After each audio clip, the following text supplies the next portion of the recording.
బీసీల ఎజెండా మా ఎజెండా, బీసీలే మా ప్రాణం మోస్తారని అనుకుంటా అనేక డైలాగులు చెప్తా ఉంటాయి. ఇప్పుడు బీసీలు ఇక్కడ కంఫర్టబుల్ లేదు.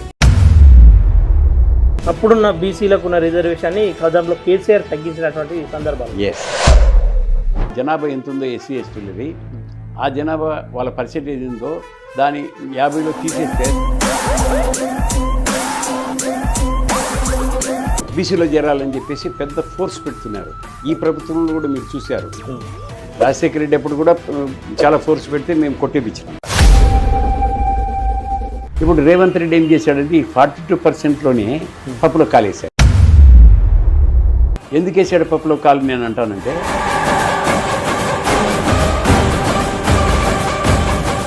అప్పుడు నరేంద్ర మోడీ నన్ను ఒకటే క్వశ్చన్ వేశాడు,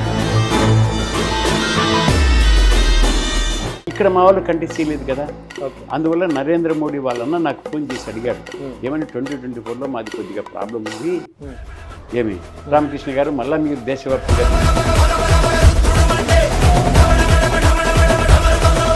నేనేం చెప్పానంటే నాకు అప్పటికే ఫీలర్స్ వచ్చాయి, ఏమని ఆయన చేయొద్దు ప్రెసిడెంట్ అని.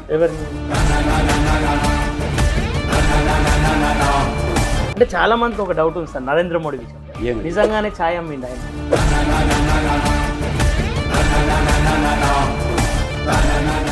నమస్తే, welcome to plus TV. Telangana రాష్ట్రంలో బీసీ నినాదం చాలా బలపడతా ఉంది. మరోవైపు బీసీ నాయకులంతా కూడా ఏకతాటిపైకి వచ్చే ప్రయత్నాలు చేస్తూ ఉన్నారు. దాంట్లో భాగంగానే ఈ మధ్య కాలంలో బీసీయూఎఫ్ బీసీ యూనైటెడ్ ఫ్రంట్ ఆధ్వర్యంలో రాష్ట్ర కమిటీని అలాగే రాజకీయంగా ముందుకు సాగించే ప్రయత్నాలు చేస్తూ ఉన్నారు. దాంట్లో భాగంగా రామకృష్ణయ్య గారు తెలంగాణలో పాలిటిక్స్లో ఒక పేరుగా ఆయన పేరు అయితే మారుమోగుతూ ఉంది. ఒకసారి ఆయనతో మాట్లాడే ప్రయత్నం చేద్దాం. అనేక అంశాలపైన ఆయన ఆలోచన పైన ఒకసారి మాట్లాడే ప్రయత్నం చేద్దాం. సార్ నమస్తే. సార్ నమస్తే. ఈ మధ్య కాలంలో బీసీలు అయితే ఒక అవగాహనకు వచ్చారు, అన్యాయం జరుగుతూ ఉంది బీసీలకు రాజాధికారం వైపు నడవాలి అనే ఆలోచనకైతే బీసీలు వచ్చినట్లు క్లియర్గా అనిపిస్తూ ఉంది. గతంలో అంటే మీ కాలం మీరు ఉద్యోగం చేస్తున్నప్పటి నుండి ఇట్లాంటి వాతావరణం గతంలో ఎప్పుడన్నా చూసినటువంటి సందర్భాలు ఉన్నాయి సార్? అంటే ఇప్పుడు ఏమవుతుందంటే, నేను పెట్టింది ఈ పార్టీ పెట్టింది 2004 15th March 2004లో రిజిస్టర్ చేశాను. ఓకే, అది రిజిస్టర్ అయిపోయింది ఆ దినం. అప్పటి నుంచి కూడా ఏప్రిల్లో 24లో ఎన్నికలు వచ్చాయి, జనరల్ ఎలక్షన్స్. సో అప్పుడే మేము ఒక 15 మెంబర్స్ని పెట్టాము. ఓకే, ఇమ్మీడియట్గా పెట్టేసినప్పుడు అప్పుడు మాకు అంటే అప్పుడు ఆంధ్రప్రదేశ్ యునైటెడ్ ఆంధ్రప్రదేశ్ ఉండే. సో 15 మెంబర్స్లో ఒక 5000 నుంచి 2000 పైనే అందరికీ వచ్చేసాయి. ఓకే. సో నేను అనుకున్నాను అయితే కొంత చలనం ఉంది బీసీలలో, ఏమి హండ్రెడ్స్ రాలేదు, ఓకే, వేలలోనే వచ్చాయి కాబట్టి సరే మనము దీన్ని ముందుకు తీసుకెళ్ళాలి అని చెప్పి అప్పుడు ముందుకు తీసుకోవడం మొదలుపెట్టాను. అన్ని స్టేట్లలో కూడా తిరిగాం. ఇప్పుడు నారుగోని ఉన్నాడు. నారుగోని వచ్చేసి యాక్చువల్గా బీసీ యునైటెడ్ పార్టీ సోషల్ ఆర్గనైజేషన్కు అతను ప్రెసిడెంట్ ఉండేను, నేను కన్వీనర్ ఉంటే. ఓకే. అతను తర్వాత పొలిటికల్ పార్టీ ఎప్పుడైతే దీన్ని చేశామో అతను గవర్నమెంట్ ఎంప్లాయీ. సో అతను పక్కకు తప్పుకున్నాడు. వాళ్ళ భార్య జనరల్ సెక్రటరీ అయింది. ఓకే. కానీ తదనంతరం ఏం చేశాడంటే వితిన్ 2-3 months అతను మళ్ళీ యునైటెడ్ బీసీ పార్టీని రిజిస్టర్ కాకుండా పెట్టుకొని సపరేట్ నేను ఇక్కడ ఉండను అని చెప్పేసి వెళ్ళిపోయాడు. ఓకే. సరే మీ ఇష్టం నరుగుని, నేను డెఫినెట్గా ముందుకు తీసుకెళ్తాను దీన్ని, ఇంకా నేను వెనక్కిపోయేది. ఎందుకంటే అతనికి భయపడిచ్చినట్టున్నారు, ఏమని పొలిటికల్ పార్టీ రిజిస్టర్ చేస్తే పెద్ద ప్రాబ్లం అని, మీకు పెద్ద పార్టీలతో చాలా కష్టం వస్తుంది అని చెప్పినట్టున్నారు. అతనికి కొద్దిగా జంక్ ఏర్పడి వెళ్ళిపోయాడు. ఓకే సార్, ఇక్కడ ఒక అంశము, ఆ కాలంలో ఒక ఉద్యోగం రావడం అంటే 7వ తరగతి చదివితేనే పెద్దగా భావించే రోజులలో ఆ కాలంలోనే మీకు సెంట్రల్ గవర్నమెంట్ జాబ్. అవునండి, ఉన్నత స్థాయిలో ఉన్నారు. ఎందుకు మరి ఈ మార్గం ఎంచుకున్నారు మీరు అసలు? ఇప్పుడు చూడండి, నేను ఇక్కడికి వచ్చిన తర్వాత నేను అంటే పేపర్లలో చదివేవాడిని. కృష్ణయ్య గారిది నాకు మెయిన్గా అప్పుడు కృష్ణయ్య గారు ఒక్కరే స్టేట్మెంట్స్ బీసీ లీడర్ స్టేట్మెంట్స్ వస్తూ ఉండేది, నాలుగోని కూడా అంత వచ్చేటి కాదు. ఓకే. సో ఈ కృష్ణయ్య స్టేట్మెంట్ ఎట్టుండి అంటే, ఈ దినం నేను పోయి ఆయనకు ఒక రిప్రజెంటేటివ్ ఇచ్చాను, గురుకులాలను పెంచమన్నాను, లేకపోతే ఫీజు రీయింబర్స్మెంట్ ఇవ్వమన్నాను, లేకపోతే హాస్టల్లో నాకు సీట్లు కావాలి, లేకపోతే ఈ పిల్లలకు చదువుకు గాను హాస్టల్లో తిండి మంచిది పెట్టాలి, ఇట్లాంటి అంటే రిప్రజెంటేషన్ తీసుకుపోయి ఇచ్చేవాడు. నేనేమనుకున్నా అంటే అరే ఇది ఏమిటిది అంటే పోయి అపాయింట్మెంట్ తీసుకొని డిస్కస్ చేసి ఇష్యూస్ సెటిల్ చేయాల్సిన పరిస్థితుల్లో వీళ్ళు ఏమిటి ఒక్క ఇష్యూని పట్టుకొని ఒక మెమరాండం తీసుకుపోయి అది ఇచ్చేసి మాకు ఇచ్చేయండి అని అడుక్కోవడం ఏమిటి ఏమి అని చెప్పేసి నాకు వీళ్ళు కొద్దిగా లీడర్స్ కొద్దిగా వాళ్ళకంత ధైర్యం లేకుండా పోతూ ఉన్నట్టుంది అని చెప్పి అప్పటికే నేను యాక్చువల్గా అప్పటికే 12 years నేను పనిచేసి జనరల్ సెక్రటరీ ఆల్ ఇండియా లెవెల్లో నేను వచ్చినాను ఇక్కడికి. సో నా మీద అంటే నేను చేసిన 2nd level మెంబర్ ఉంటే 3rd level మెంబర్ ఉంటే అంటే నేషనల్ లెవెల్ మెంబర్స్ అవన్నీ కూడా. సో ఇవన్నీ చూసిన తర్వాత నేనేమనిపించిందంటే ఈ బీసీలకు అంటే చూస్తూ ఉన్నాను. ఒకరోజు కొండా లక్ష్మణ్ బాబుజీ పిలిపించినాడు. ఆయనకి ఎవరు చెప్పారు ఏమో నాకు తెలియదు. పిలిపించి రామకృష్ణయ్య గారు మీరు ఇప్పుడు ఆల్ ఇండియా లెవెల్లో కూడా చాలా పెద్ద పోస్టులు దీంట్లో ఉన్నారు, మీరు బీసీ మూవ్మెంట్కి రావాలి, వస్తే చాలా బాగా జరుగుతుంది అని ఆయన ఫస్ట్ ప్రపోజల్ ఇవ్వడం ఆయనే, కొండా లక్ష్మణ్ బాబుజీనే. నేను అన్నాను బాబుజీ నేను మీకు ఎట్లా తెలుసు అని అడిగా. అడిగితే మా కోడలు గాన్లా ఏమి నువ్వు గాన్లే కదా, ఆ అమ్మాయి నాతో చెప్పింది రామకృష్ణయ్య గారు మా కులమే, మంచి గట్టి లీడరు, ఆయన మీరు ఇన్వైట్ చేసి ఒకసారి మాట్లాడండి అని చెప్పింది, అందువల్ల పిలిచానని చెప్పాడు. అక్కడ నారగోని కూడా ఉన్నాడు. నేను మాట్లాడిన తర్వాత ఆఫ్టర్ 2 days నారగోని ఇక్కడ ప్రజెంట్ అయ్యాడు. ప్రజెంట్ ఎట్ట తగులుకున్నాడంటే నన్ను జిడ్డులాగా తగులుకున్నాడండి.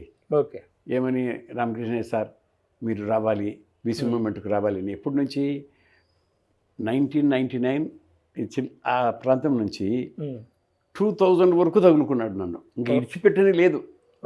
అసలు మీరు రావాలి సార్, మీరు మీ అటువంటి వాళ్ళు వస్తే కనుక మంచిది సార్ అది ఇది.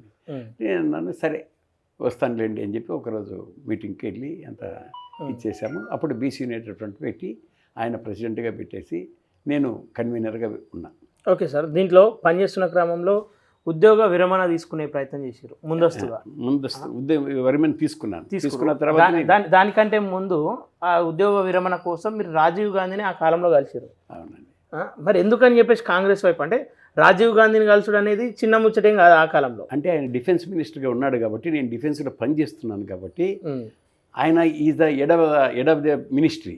ఓకే, కాబట్టి ఆయన్ను కలవాలి. ఎందుకంటే నేను ఆల్ ఇండియా లెవెల్ లీడర్ని కాబట్టి నాకు వచ్చేసి కొంత అంత అవగాహన ఉంది, ఇన్ఫ్లుయెన్స్ ఉంది. ఆయనతో కూడా మీటింగ్లు జరుగుతుంటాయి కదండి మాకు. అందుకు ఆయన్ను ఇల్లే మా డీజీ వైఫ్ మా ఆఫీసర్లే ఆయన దగ్గరికి తీసుకెళ్లారు. అంటే నేను కూడా అక్కడికి వెళ్ళాను, ఆయన అపాయింట్మెంట్ తీసుకొని వెళ్ళాను అండి. వెళ్ళిన తర్వాత అంత డిస్కస్ చేసిన తర్వాత 1 year నువ్వు ఔరంగాబాద్లో పనిచేయండి, అక్కడ నీ అవసరం ఉంది, పనిచేసిన తర్వాత 1 yearలో నీకు ఇవి వాలంటీర్ ట్రీట్మెంట్ ఇస్తామన్నారు. పోయాను. ఎక్స్పర్ట్ నా మామూలుగా డిజైన్స్లో కానీ దీంట్లో కానీ అంటిన్ నెంబర్ ఆఫ్ క్యాష్ అవార్డ్స్ వచ్చాయి నాకు.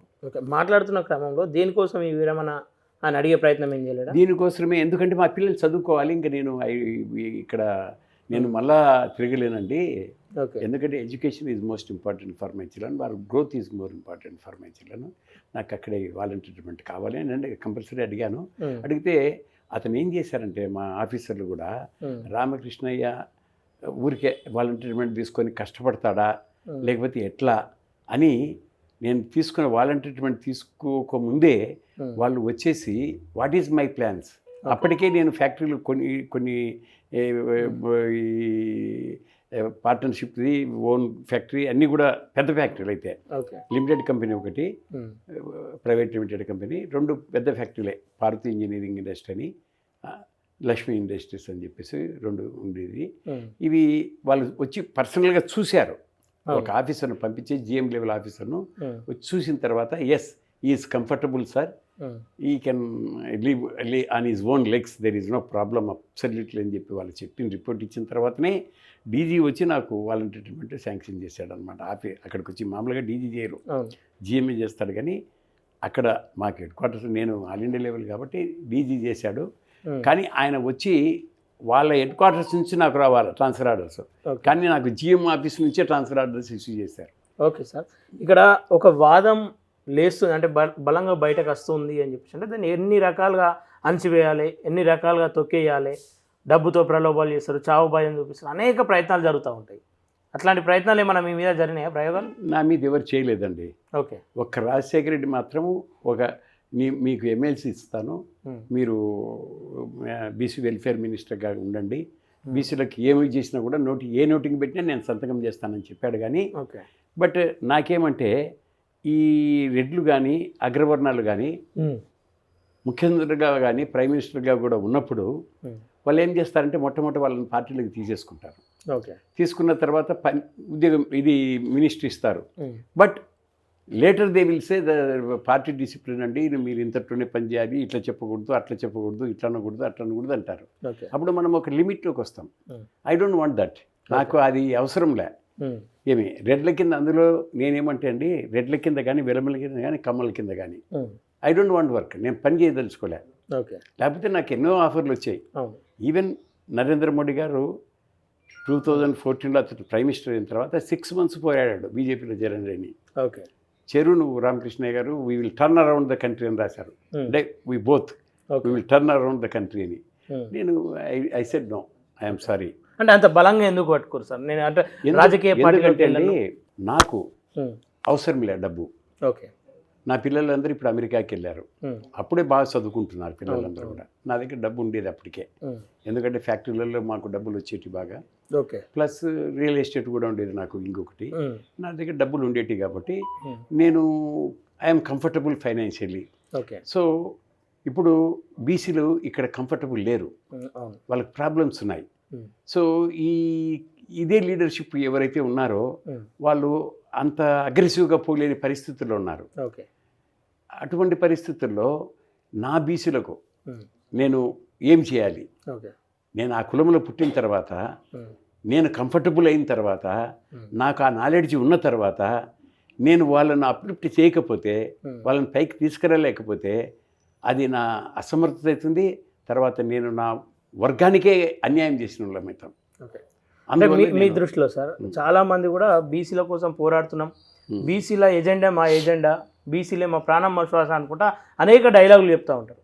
సమయాన్ని ఖర్చు పెడతా ఉన్నాం, మీరు మాకు ఆర్థిక సహాయాలు చేయాలని అనుకుంటా ఫండింగ్ కూడా రేజ్ చేసినటువంటి సందర్భాలు ఉంటాయి. అట్లాంటి వాళ్ళని చూసినప్పుడు మీకు అట్లాంటి వాళ్ళు ఎవరైనా మీకు తగిలిరా? అంటే ఇప్పుడు నా దగ్గర అట్లీస్ట్ అంటే ఇప్పుడుండే దాస్ సురేష్ ఇల్లు కాకుండా ఈ మధ్య వచ్చిన వాళ్ళు, ఇంతకుముందున్న లీడర్స్ ప్రతి ఒక్కరు కూడా నా దగ్గర నుంచి ఫైనాన్షియల్గా తీసుకుపోయిన వాళ్ళే సార్. ఇప్పుడు కొందరు ఉన్నారు, ఏమని సార్ మాకు ఏమీ లేదు సార్, సరిగ్గా లేదు సార్, మేము చేస్తున్నామంటే నేను చాలా మటుకు సాయం చేశాను. కొందరికి నాకు బాగా ఇతను తిరుగుతే కనుక బీసీలకు ఉపయోగపడతాడంటే వాళ్ళకి మోటార్ బైక్ కూడా ఇచ్చేసాను నేను. అంటే అట్లా మీకు వాళ్ళ ఏ ఉద్దేశంతో అయితే మీరు ఇచ్చారో డబ్బులు, ఏ ఉద్దేశంతో అయితే వాళ్ళకి చేదోడు బదులురు ఆ భావజాలాన్ని వ్యాప్తి చెందిందో వాళ్ళ వల్ల? భావజాలం వ్యాప్తి చెందిందంటే వాళ్ళ లిమిట్స్ వాళ్ళకు ఉంటాయి కదా. ఇప్పుడు వాళ్ళు ఇప్పుడు ఏమైపోయిందంటే ఒకసారి సంపాదనకు మరిగిన తర్వాత ఈ బీసీసీ చెప్పుకొని ఇంకా దే కెనాట్ స్టాప్. వాళ్ళు ఇంకా ఉండలేరు, ఎక్కడ పోయినా కూడా ఇదే చేసేస్తారు. కానీ మా అటువంటి ఏమంటే మేము ఎస్పెషలీ రామకృష్ణయ్య వచ్చేసి ఒక్కరి దగ్గర నయా పైసా నేను తీసుకోలేదు. నా డబ్బులే నేను ఎప్పుడు నా చేయి ఇస్తే కానీ నా చేయి ఇట్లా ఎప్పుడు లేదు, ఎప్పుడు లేదు. అండ్ నేను భగవంతుని ప్రార్థించేది ఏమంటే ఎప్పటికి కూడా ఆ పరిస్థితి నాకు కల్పించొద్దని. ఇంతవరకు ఆయన కల్పించలే, ఎప్పుడు కూడా నా చేయి ఇంతే ఏమి. సో ఇప్పుడు ఏమైపోయిందంటే నారుగొని నడుమధ్యంగా ఆయన విడిచిపెట్టి వెళ్ళిపోయాడు. వెళ్ళిపోయిన తర్వాత నేనే నడుపుకుంటూ వచ్చాను పార్టీని. ప్రతి ఎలక్షన్స్లో కూడానండి, నేషనల్ లెవెల్ ఎలక్షన్స్లో ఎమ్మెల్యేస్ ఎంపీస్ను కూడా మేము నిలబెట్టాం. ఈవెన్ 2024లో కూడా నిలబెట్టాము కంటిన్యూస్గా. అందుకే ఏమైపోయిందంటే ఈ మధ్య 384 ఇది పార్టీలను, చిన్న చిత్తగా పార్టీలను అన్నింటినీ కూడా తీసేశారు. మాది తీయలేకపోయారు. అందరూ కూడా బీసీ నెట్వర్క్ ఉంటుందేమో అని అనుకున్నారు. కానీ మేము అకౌంట్స్ కూడా కరెక్ట్గా అకౌంట్స్ ఎవ్రీ ఇయర్ అకౌంట్స్ పోతుంది, బ్యాలెన్స్ షీట్ వాళ్ళకు పోతుంది, స్టేట్కు పోతుంది. ఏమి మా అకౌంట్స్ కూడా క్లియర్గా ఉంటాయి. మేము ఎందుకంటే అందరి దగ్గర డబ్బులు తీసుకొని వేసుకునేది కాదు. నేను నా డబ్బులు మా పిల్లలందరూ కూడా ఈ సబ్స్క్రిప్షన్స్ ఉంటాయి. ఓకే. వాళ్ళు ఆ సబ్స్క్రిప్షన్ బ్యాంకులో వేస్తారు. అది ఎంత ఉందో చూసుకుంటాము. అంత 1 లక్ష 2 లక్షల కంటే ఎక్కువ బదులండి వాళ్ళందరూ వేసేది కూడా. ఓకే. బట్ నేను నా దగ్గర నుంచి కూడా స్పెండ్ చేస్తాను. నేను ప్రతి ఒక్క లాస్ట్ టైం 25 మెంబర్స్ని పెట్టానండి 2014లో. I gave at least 5 lakhs to each. Okay. Okay sir, ఇవంతా చేసిర్రు, టికెట్లు ఇచ్చిర్రు, లక్షలు ఖర్చు పెట్టి వాళ్ళని గెలిపించే ప్రయత్నం చేసిర్రు. వాళ్ళు పోటీ చేయాలనుకుంటారు. వాళ్ళు అదే విధంగా పని చేసిరా, లేదంటే డబ్బులు తీసుకొని ఊరుకున్నటువంటి వ్యక్తులు అంటే ఉన్నారు? పని చేశారు, కొందరు పని చేశారు, కొందరు పని చేయలేదు. ఓకే. కొందరు ఏమంటే కనుక 1 లక్ష రూపాయలు స్పెండ్ చేసి కొంతమంది వాళ్ళు పెట్టుకునే పరిస్థితి కూడా ఉంది. కొన్ని నేను అంతా ఎంక్వైరీ చేస్తాం కదండి. ఓకే. కానీ ఇప్పుడు బీసీ మూమెంట్ బలపడాలంటే ఇవన్నీ మేము ఓర్చుకోవాలి. ఓకే. లేకపోతే ఏమవుతుందంటే ఒక లీడర్ను మనం అన్నామనుకోండి, అతను ఇంకా కొందరికి స్ప్రెడ్ చేస్తాడు, ఇంకా కొందరికి స్ప్రెడ్ చేస్తారు. అప్పుడు ఏమవుతుందంటే మూమెంట్కు కొంత పర్సెంటేజ్ తగ్గుతూ వస్తుంది. సో ఆ విధంగా పర్సెంటేజ్ తగ్గకుండా నేనేమన్నా అంటే ఏ లీడర్ను విమర్శించలే నేను. ఓకే. ఓకే సార్, తెలంగాణ గడ్డ నుండి అంటే తెలంగాణ ఉమ్మడి ఆంధ్రాలో కావచ్చు, తెలంగాణ ప్రాంతం నుండి పుట్టినటువంటి ఉద్యమాలు అనేకం విజయం సాధించినాయి. అటు తెలంగాణ ఉద్యమం అయితేనేమి, అటు రైతాంగ పోరాటాలు అయితేనేమి, ఇప్పుడు బీసీ మూమెంట్ కూడా తెలంగాణలో చాలా బలంగా అనిపిస్తుంది. ఏదైతే రేవంత్ రెడ్డి 42% డిక్లరేషన్ అని చెప్పిండు, దానిపైన కూడా చాలా బలమైన చర్చలు జరుగుతూ ఉన్నాయి. దానిపైన మీ ఉద్దేశం ఏంటి సార్? గతంలో రాహుల్ గాంధీతో కూడా మీరు చర్చించారు. అప్పుడు ఎట్లాంటి అంశాలపైన చర్చించారు? అండి నేను వేరే ఇష్యూస్ చర్చించను. ఓకే. ఓన్లీ బీసీ ఇష్యూస్ ఏమి ఆయన కులగన్న అంటే ఏమో తెలియకుండా ఉండింది. ఓకే. కులగన్న చేస్తే కనుక ఏమవుతుంది, ఏం చేయొచ్చు అనేది. కులగన్న అయితే సుప్రీంకోర్టు జడ్జిమెంట్ 2010లోనే వచ్చాయి. ఏమని? కులగన్న క్వాంటిఫైబుల్ డేటా కానీ ఎంఫరికల్ డేటా కానీ ఉంటే దాని ప్రకారము ఆ పర్సెంటేజ్ ప్రకారం బీసీ రిజర్వేషన్ పెంచుకోవచ్చును. నీకు 50% లిమిట్, సుప్రీంకోర్టు విధించిన లిమిట్ నీకు అప్లై కాదు. ఓకే. కులగన్న ఉంటే. కులగన్న లేకపోతే 50%లోనే రావాలి. సో ఈ దొర ఏం చేసినాడంటే యాక్చువల్గా మనకు తగ్గించే పరిస్థితి ఉండేది కాదు లోకల్ బాడీస్లో. ఈయన ఏం చేశాడంటే ఇక్కడ ఒక గోపాల్ రెడ్డి అని ఒక అతను వేస్తే దాంట్లో నేను ఇంప్లీడ్ అయ్యా. ఇంప్లీడ్ అయినా కూడా ఇక్కడ ఈ వాళ్ళకు ఈ కులగన్న చేశాను నేను చెప్పలేదు. ఓకే. వీళ్ళు అఫిడవిట్ వేస్తారు కదండి, కులగన్న చేశానని చెప్పలేదు, అక్కడ వాదించలేదు కూడా. కులగన్న పేరే తీసుకోలేదు నా. సకల జన సర్వే చేశాడు కదా, కనీసం అదన్నా బీసీలది 58.01 అని చెప్పి పబ్లిష్ చేశాడు. అది కూడా చెప్పలేకపోయాడు ఆయన. చెప్పకపోతే వాళ్ళు ఏం చేశారు, కొట్టేశారు. 50% తగ్గించమన్నారు. హైకోర్టుకు నేను సుప్రీంకోర్టుకు వెళ్తున్నాను, మీరంతా ఏం రావాల్సిన అవసరం లేదు, గవర్నమెంట్ వెళ్తుంది, మీరెందుకు స్పెండ్ చేయాలి డబ్బులు, అది ఇదని అప్పుడు ప్రకటనలు ఇచ్చాడు. చేసిన తర్వాత నేను అనుకున్నాను ఓకే ఈయన ఇంత సిన్సియర్గా ఉన్నాడు కదా పోయి చేసుకొని వస్తాడు అనుకుంటే, ఆయన ఏం చేశాడంటే ఎస్ఎల్పి వేసి 2 గంటలకు డిస్కషన్ వస్తూ ఉంటే 12 గంటలకే దాన్ని వాపస్ తీసుకొని వచ్చేసాడు, విత్డ్రా చేసుకొని. ఓకే. అది ఆయన అనుకున్నాడు ఎవరికి తెలిసిండదని. ఆగమేఘాల మీద ఇక్కడికి వచ్చి అసెంబ్లీ పెట్టి కౌన్సిల్ పెట్టేసి 50%కు తగ్గించమని డెసిషన్ తీసుకొని తగ్గించేశాడు. అప్పుడున్న బీసీలకు ఉన్న రిజర్వేషన్ని కదంలో కేసీఆర్ తగ్గించినటువంటి సందర్భాలు. 34% ఉండే దాన్ని 23% చేశారు. 23, 22 అంటే వాళ్ళ జనాభా ఎంత ఉందో ఎస్సీ ఎస్టీలది, ఆ జనాభా వాళ్ళ పర్సెంటేజ్ ఉందో దాని 50లో తీసేస్తే దాని మిగులు మనకు. ఓకే. ఇదే క్రమంలో ఈడబ్ల్యూఎస్ తీసుకొచ్చారు. ఈడబ్ల్యూఎస్ రిజర్వేషన్ కూడా పెంచినటువంటి దాఖలాలు ఉన్నాయి. వాళ్ళ జనాభా కంటే ఎక్కువ ఈడబ్ల్యూఎస్ ఉందని అనేక చర్చలు జరిగినాయి. అవును. ఈడబ్ల్యూఎస్ ఇదే బీఆర్ఎస్ పార్టీలో ఉండి బీసీల కోసం మేము పోరాడుతున్నాం, బీసీలే మా శ్వాస అంటున్న వాళ్ళకు ఈ అంశంపైన ఏం చెప్పదలుచుకోరు సార్? ఇప్పుడు ఈడబ్ల్యూఎస్ వచ్చేసి చూడండి, దానివల్ల నష్టం మనకేం జరిగింది, లాభం మనకి ఏం జరిగింది, ఈ 2 బేరీజు వేసుకోవాల్సిన అవసరం ఉంది. ఈడబ్ల్యూఎస్ లేనప్పుడు ఇక్కడ కాపులు, హర్యానాలో జాట్లు, గుజరాత్లో గుజ్జర్లు, రాజస్థాన్లో గుజ్జర్లు, మహారాష్ట్రలో మరాఠాలు, వీళ్ళందరూ కూడా బీసీలో చేరాలని చెప్పేసి పెద్ద ఫోర్స్ పెడుతున్నారు. ఈ ప్రభుత్వంలో కూడా మీరు చూశారు. రాజశేఖర రెడ్డి అప్పుడు కూడా చాలా ఫోర్స్ పెడితే మేము కొట్టేపించినాం. ఆయన ఇచ్చినా కూడా కొట్టేపించినాం. అది చంద్రబాబు నాయుడు దగ్గర కూడా అలానే జరిగింది. ఏమి తర్వాత ఇది కంటిన్యూ అవుతూ ఉంది. ఈ గుజ్జర్లు ఏం చేశారంటే రైల్వే లైన్స్ అంతా ధ్వంసం చేసేసి ఎంత ఇలా వెళ్తుంది, అంతే ఉధృతంగా వెళ్ళే పరిస్థితి వస్తూ ఉంది. అప్పుడు నరేంద్ర మోడీ నన్ను ఒకటే క్వశ్చన్ ఇస్తాడు. నేను కొద్దిగా ఆయనకు 97 నుంచి ఐఎమ్ నియరర్ టు హిమ్. మా కులమే అతను. నేను అఖిల భారతీయ తైలిక మహాసభకు జనరల్ సెక్రటరీ ఉంటే ఫర్ 12 years. 97లో వెంకయ్యనాయుడు గారు ప్రెసిడెంట్ ఉండి all India general secretary, all India president, మన యూత్ ప్రెసిడెంట్ వచ్చి కిషన్ రెడ్డి ఉన్నప్పుడు నేను వెళ్ళాను బీజేపీ ఆఫీస్కు. వెళ్ళేసి వాళ్ళతో కిషన్ రెడ్డితో మాట్లాడుతుంటే ఎందుకు వచ్చామంటే నరేంద్ర మోడీ ఉన్నాడంట కదా, ఆయన మా క్యాస్ట్ అన్నారు, అన్నారు. ఆయన అప్పుడు ఇన్ఛార్జ్ గుజరాత్ జనరల్ సెక్రటరీ బీజేపీకి. నేను కలవాలనుకుంటున్నా, ఆయన యాక్చువల్గా అగర్వాలా లేకపోతే తేలీనా, I want to just find out అని చెప్పి అంటే సరే అని వాళ్ళ ఇతన్ని పిలిచి అతన్ని నరేంద్ర మోడీ గారి దగ్గరికి పంపించాడు. ఆయన్ని కార్డు పంపిస్తే జస్ట్ ఉండమని రామకృష్ణ 5 నిమిషాలు అని చెప్పేసి అందరినీ పంపించేసిన తర్వాత అతను నన్ను పిలిచాడు. పిలిస్తే నేను క్యా రామకృష్ణజీ మై ఆప్కో క్యా కర్ సక్తా హూ అని అడిగాడు నరేంద్ర మోడీ. అడిగితే కుచ్ నే సాబ్ ముझे एक ही ఇన్ఫర్మేషన్ चाहिए అన్న. క్యా హై అన్నాడు. మై తేలి హూ ఆప్ తేలి హై క్యా అని అడిగా. అంటే నేను తేలిని నువ్వు తేలినా అని అడిగాను. టక్కని లేచేసాడండి. లేచేసి తిరిగి వచ్చేసాడు. నేను కూడా ఏమి లేచినాడని నేను లేచి నిలబడ్డా. గట్టిగా కరుచుకొని మై 100% తేలి హూ భయ్ అన్నాడు. 100% తేలి హూ భయ్ అన్నాడు. అంటే 100కి 100 నేను తేలినన్నాడు. సో అప్పటి నుంచి నేను జనరల్ సెక్రటరీ కదా ఆల్ ఇండియాకు. సో ఆయన కొన్ని ఇన్వైట్ చేశాను, కొన్ని మీటింగ్లకు వచ్చాడు. పాపం ఆయన్ని అడ్రస్ చేశాడు. He was quite good at that time. So 2003లో అతను చీఫ్ మినిస్టర్ అయినాక మళ్ళీ నాకు కనెక్షన్ లేదు ఆయనతో, ఇంకా నేను పెట్టుకోలే, బిజీగా ఉంటాలే ఆయన అని చెప్పేసి. కానీ 13లో ఇక్కడికి దేశ్ముఖ్ని తీసుకొని మన లక్ష్మణ్ వచ్చాడు, డాక్టర్ లక్ష్మణ్. దేశ్ముఖ్ వచ్చేసి in charge of AP for RSS.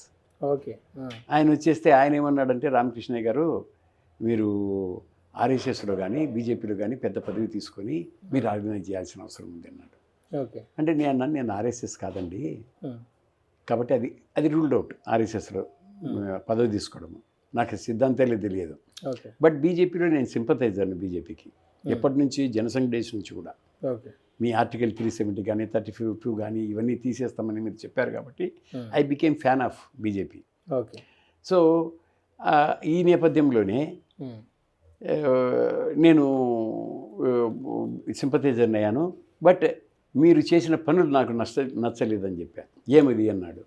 అంటే కళ్యాణ్ సింగ్ వచ్చేసి బబ్రీ మస్జిద్ను కూలగొట్టేసి ఆయన క్రౌన్ని పోగొట్టుకున్నాడండి, చీఫ్ మినిస్టర్ పదవి నుంచి తొలగిపోయాడు. ఆయన తర్వాత మీరు ఏం చేశారు, దుద్మే గిర మక్కిక చేసా ఫేక్ దేవసుకున్నా. అంటే నీళ్ళలో పాలల్లో పడిన ఈగన్ మాదిరి తీసి అవతల పారేశారు. ఉమాభారతిని ఏం చేశారు, ఆమె చీఫ్ మినిస్టర్ అయింది. ఆమెను వచ్చేసి ఈదిగా కేసులో నువ్వు ఫ్లాగ్ నాటావు, నేషనల్ ఫ్లాగ్ నాటావు అని చెప్పేసి వాళ్ళు కేసు పెడితే ఏమి ఆ సమన్స్ తెప్పించి నీకు సమన్స్ వచ్చినాయి కోర్టు నుంచి, నువ్వు రిజైన్ చేయమన్నారు. ఆమె రిజైన్ చేసేసింది. మా నరేంద్ర మోడీ ఇప్పుడు ప్రైమ్ మినిస్టర్గా చీఫ్ మినిస్టర్గా ఉన్నాడు. అతన్ని పార్టీలు కాళ్ళు పట్టుకొని గుంజుతూ ఉన్నారు. అతను ఎప్పుడు కింద పడతారో మాకు తెలియదు. సో అటువంటి టాల్ లీడర్స్కే మీరు ఈ విధంగా పరిస్థితి కల్పిస్తే నన్ను ఈ దినం మీరు తీసుకొని ఒక పదవి ఇచ్చి ఇంకా నాకేం చేస్తారు మీరు అని చెప్పారు. అడిగాను నేను. అడిగితేనే ఆయన కంగు తిన్నాడు, ఇట్లా అడగరని అనుకున్నాడు ఆయన. అడిగిన తర్వాత సో సారీ సార్, కాబట్టి నేను చేరలేను అని చెప్పాను. సరే రామకృష్ణయ్య గారు మీ ఇష్టము, మేము మాత్రం ఆఫర్ ఇస్తున్నాము అని చెప్పి లేచి వెళ్ళిపోయాడు. డాక్టర్ లక్ష్మణ్ తర్వాత 1 hour 1.5 తర్వాత ఫోన్ చేసి, బా ఏం మాట్లాడేవయ్యా, నువ్వే మాట్లాడుతావా ఆ విధంగా, ఇంకెవరు మాట్లాడలేరు అన్నాడు. సర్లేండి సార్, కరెక్ట్గా చెప్పాం కదా అని చెప్తే. కానీ Narendra Modi surprisingly 13th September 2013 ఆయన పేరుని డిక్లేర్ చేసింది బీజేపీ. ఏమని, ప్రధానమంత్రి, prime minister candidate from BJP అని. నాకే సర్ప్రైజ్ అయిపోయింది. అతను కలిసిరా సార్ ప్రధానమంత్రి అయిన తర్వాత? కలిసాను. ఎట్లా రెస్పాండ్ ఉంది గతంకి? Quite good. Is not that. ఇప్పుడు నువ్వు పోయినా కూడా కొద్దిగా పరిచయం ఉంటే కరుచుకుంటాడు. అయ్యో నగేష్ కైసా హై భయ్ తుమ్ అని. అంటే is a public man. He knows the reactions of the public and he has studied the public mind and he acts like that. He is a leader of the general public, not like other people. ఏమి అతను అప్పుడు ఏం చేశాడంటే, నన్ను చూడండి 13 అంతవరకు నా phone number అతని దగ్గర మళ్ళీ తీసుకున్నాడో ఎవరి దగ్గర ఉండిందో తెలియదు కానీ, బట్ October 4th నాకు ఫోన్ చేశాడు. ఆయన కైలాసనాథన్ అని వాళ్ళ ప్రిన్సిపల్ సెక్రటరీ ఉండే, ఆయన ఫోన్ చేసి మై కైలాసనాథన్ సీఎం గుజరాత్ ఆ రామకృష్ణ ఏకే అని అడిగాడు. అవునండి, yes Ramakrishna my cab, what is the matter అని అడిగాడు. Narendrabhai wants talk to you అన్నాడు. Put him on the phone అని చెప్పాను. ఓకే अरे भाई रामकृष्ण ఇది మైతో ప్రైమ్ మినిస్టర్ క్యాండిడేట్ బన్ గయా ఆ జావునా అవి కామ్ కరెంగే अपन लोग मिलके అన్నాడు. అంటే నేను వెళ్ళాను. ఓకే వెళ్ళి ఆయనకు వ్యూహాలన్నీ ఇచ్చింది పక్కా ఇచ్చానండి. ఓకే వాళ్ళు డైలీ నేను పేపర్ చదువుతాను పొద్దున్నే, ఆయన కాంటాక్ట్ చేస్తాడు కైలాసనాథను. ఆ దినం ఏం చెప్పాలి, ఆయన ఎట్లా బిహేవ్ చేయాలి అనేది నేను చెప్పేవాడిని. అంటే మీరు ఏదైతే వ్యూహాలు ఇచ్చారో అదే జరిగింది. పార్టిసిపేట్ అంటే ఫాలోడ్ దట్. ఒకటి చాయ్ వాలా ఒకటి, తర్వాత కహా రాజ్భోజ్ కహా గంగుతేలి, తర్వాత ఏ నీచ్ జాతి కా లోగ్ ऐसा ही बात करते, అది సోనియా గాంధీ చెప్పింది. కహా రాజ్భోజ్ కహా గంగుతేలి అని గులాం నబీ ఆజాద్ చెప్పాడు. ఏమి कहाँ इडू चाय वाला, आप चाय वाला है, आप तो बाहर जाएंगे, आप AICC ऑफिस में आ जाइए, हम एक डब्बा देके आपको चाय पिलाने के लिए दे देंगे, हम लोगों को चाय पिलाते रहना అన్నాడు. ఎవరు? మణిశంకర్ అయ్యారు. ఓకే, అంటే చాలా మందికి ఒక డౌట్ ఉంది సార్ నరేంద్ర మోడీ విషయంలో, నిజంగానే ఛాయ్ అమ్మిండి ఆయన? Yes yes yes sold. ఎందుకంటే నాకు ఆయన ఫ్యామిలీ అంతా తెలుసు. ఓకే, వాళ్ళన్న తెలుసు. వాళ్ళన్న వస్తే ఇక్కడే ఉంటాడు, నా దగ్గరే ఉంటాడు. 100% ఛాయ్ అమ్మినాడు. కానీ ఆయన చేత ఛాయ్ తాగిన వాళ్ళు ఎవరూ లేరు అని చెప్పేసి రైల్వే స్టేషన్లో ప్రతి ఒక్కరు రైల్లో పోయినోడు అందరు తాగాడు. ఓకే, అప్పుడు వీళ్ళందరూ ఎక్కడున్నారండి? సి ఆయన చిన్నపిల్లోడుగా 10 ఏళ్ళు ఉన్నప్పుడు స్కూల్కి పోయి వచ్చి వాళ్ళ నాన్న దగ్గర ఛాయ్ తయారు చేసుకొని ఛాయ్ ఛాయ్ ఛాయ్ అని రైల్లో స్టేషన్లో తిరుగుతుంటే అప్పుడు ఏ లీడర్గా పోయి ఈడు ప్రైమ్ మినిస్టర్ అవుతాడు నరేంద్ర మోడీ రేపు పొద్దున, ఓకే ఇది గుర్తుపెట్టుకోవాలి మేమని అనుకుంటారా? అనుకోరు. అదే జరిగింది ఇక్కడ. But he has sold chai, that much I can tell you. And I told him that you take this in the national level. Okay sir, ఇంకా తెలంగాణ ఆంధ్ర విషయానికి వద్దాం. తెలంగాణ ఆంధ్ర రాజకీయాల్లో మార్పు రాబోతుందంటే ఏమంటారు? తెలంగాణ ఆంధ్ర రాజకీయాల్లో మార్పు రాబోతుందంటే ఇప్పుడు తెలంగాణలో మార్పు ఆల్రెడీ వచ్చేసింది. ఓకే, రేవంత్ రెడ్డి వచ్చేసాడు. ఏమి ఇప్పుడు కాంగ్రెస్ గవర్నమెంట్ బాగా చేస్తే డెఫినెట్గా కాంగ్రెస్ నిలబడుతుంది. ఓకే, ఇప్పుడు రేవంత్ రెడ్డి ఏం చేశాడంటే ఈ 42%లోనే పప్పులో కాలేశాడు. ఓకే, ఎందుకు వేసాడు పప్పులో కాలు నేను అంటానంటే, రాజ్యాంగ ప్రకారము 73-74 అమెండ్మెంటు రాజీవ్ గాంధీ తీసుకొని వచ్చాడు. ఓకే, అప్పటికి బీసీ రిజర్వేషన్స్ లోకల్ బాడీలో లేవు. ఆయన ఇంట్రొడ్యూస్ చేశాడు. ఏమని? బీసీ రిజర్వేషన్స్ కూడా ఓబీసీలకు ఇవ్వాలి అని తెచ్చాడు. Backward classes must get reservations in local bodies. That is the amendments. 73-74 amendment.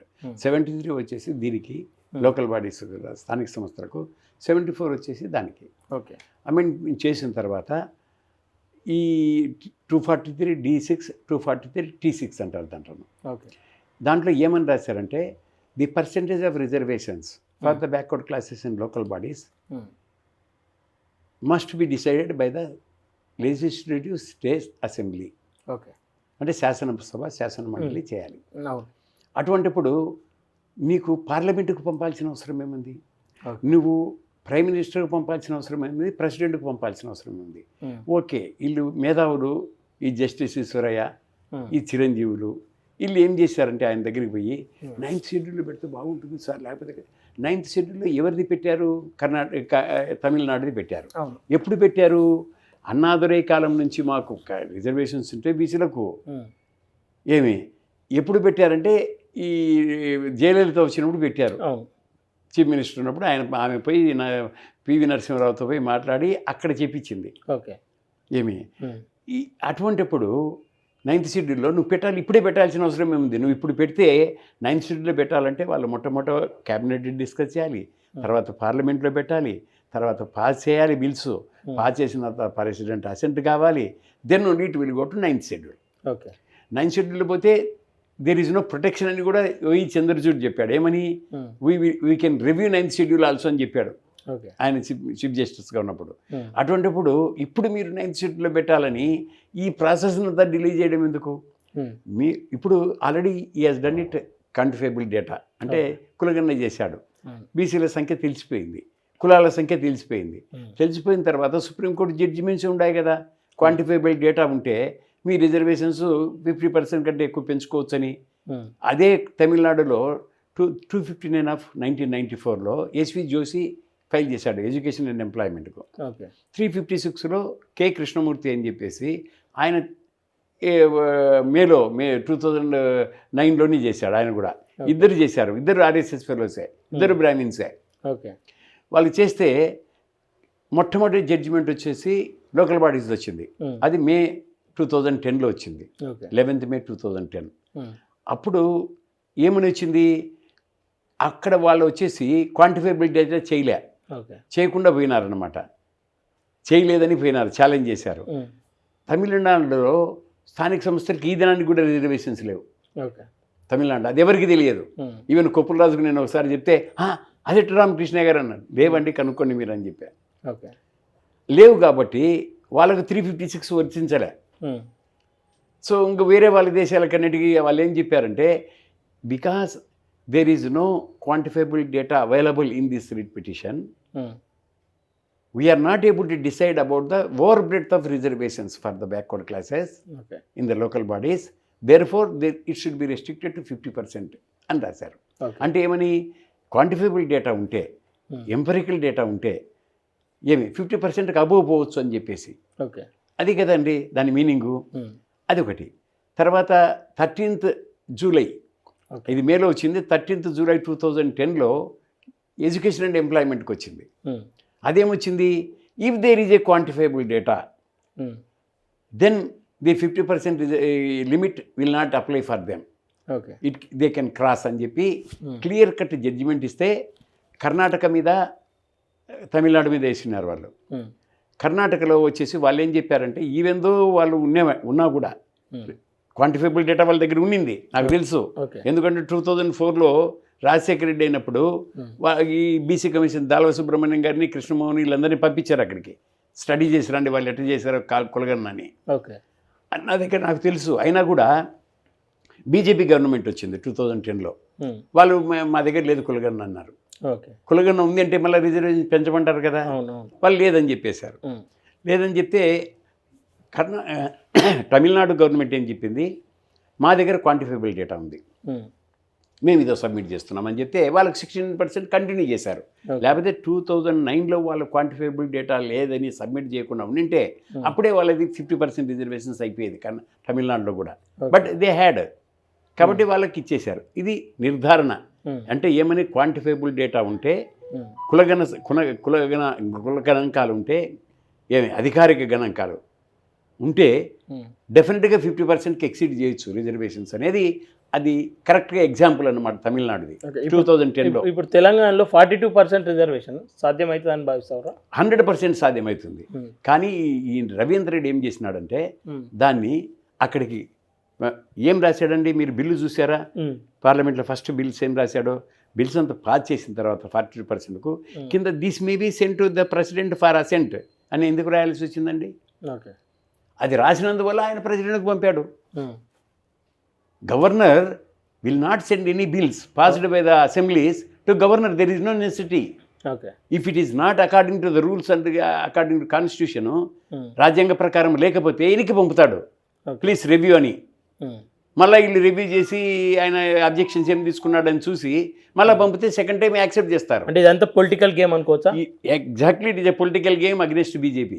మరి ఈ పొలిటికల్ గేమ్లో బీసీలు ఎందుకు పావులుగా మారుతా ఉంటారు? కొంతమంది బీసీ మేధావులం, బీసీ నాయకులు, వాళ్ళకేమంటే ఈశ్వరయ్య గారు ఆయనకు బీసీ కమిషన్ చైర్మన్ కావాల్సి ఉండే. ఓకే, ఆయన నేషనల్ బీసీ కమిషన్ చైర్మన్గా ఉన్నాడు, కానీ ఇక్కడ ఒక పదవి ఆశించాడు. అప్లికేషన్ పెట్టుకొని రేవంత్ రెడ్డి తిరిగాడు. అదే ఈయన డెడికేటెడ్ కమిషన్కి చైర్మన్ కావాలనుకున్నారు చిరంజీవుడు. సో వీళ్ళిద్దరు చేసిన తప్పే ఆయనకు అవకాశం ఇచ్చింది సెంటర్కి పంపి డిలే చేసేదానికి. బీసీలను అడ్డం పెట్టుకొని ఫైనల్గా వాళ్ళు ఏదో ఆశపడుతున్నారు అనుకోవచ్చా? పదవులు ఆకాంక్షించారు కదండి ఆయన కింద నామినేటెడ్. వీళ్ళకి బీసీల మీద నిజమైన ప్రేమ ఉంది అనుకోవచ్చా? వాళ్ళకేం ప్రేమ ఉందండి, ఐఏఎస్లకు ప్రేమ ఉంటే ఇంకేమన్నా ఉందా? అధికారం అనుభవించిన తర్వాత కూడా అన్ని పోస్టులు మేము వాళ్ళ రిటైర్మెంట్ అయిపోయి గవర్నమెంట్లో నుంచి, సెంట్రల్ గవర్నమెంట్లో నుంచి మేము బీసీల సేవ చేస్తూ ఉంటే వాళ్ళు బీసీల సేవ చేయకుండా అధికారాన్ని అంతా వాడుకొని అంత రిటైర్మెంట్ అయినాక పూర్తిగా అగైన్ బీసీల నామినేటెడ్ పోస్టుకు పోవాలంటే వాళ్ళకు ఇంక ఏం చెప్పాలి వాళ్ళను? వాళ్ళు బీసీ లీడర్స్ అంటారా? ఇలా చాలామంది బీసీలకు ముఖ చిత్రాలు మేమే అన్నట్లుగా ఎక్స్పోజ్ అవుతూ వీళ్ళు ఒప్పుకుంటేనే బీసీ బిల్లు పాస్ అవుతుంది, వీళ్ళు ఒప్పుకుంటేనే బీసీ బిల్లు అయిపోతుంది అనే విధంగా చిత్రీకరించబడతా ఉన్నారు. వాళ్ళకి ఏం చెప్పదలుచుకుంటారు? ఇప్పుడు బీసీ బిల్లు పాస్ అవుతుందా లేదా అనేది అసెంబ్లీలో లీడర్ ఆఫ్ ద అసెంబ్లీకి తెలుస్తుంది. ఓకే. తర్వాత క్యాబినెట్లో పెట్టినప్పుడు క్యాబినెట్ మంత్రులకు మొట్టమొదటి క్యాబినెట్లో పెడతారు బిల్స్. పెట్టినప్పుడు క్యాబినెట్ పాస్ చేయాలి. పాస్ చేయాలంటే అక్కడ ఎవరున్నారు? కొండా సురేఖ ఉంది, మా పొన్నం ప్రభాకర్ ఉన్నాడు, మహేష్ కుమార్ గౌడ్ లేడు కానీ but is in charge PCC president కాబట్టి అతనికి అవగాహన ఉంటుంది. తర్వాత సీతక్క ఉంది, హేమీలంతా కూడా ఏమి వాళ్ళకేం భయం ఏమి ఉండదు, వాళ్ళు ఎప్పటి నుంచో అధికారంలో ఉన్నవాళ్ళు.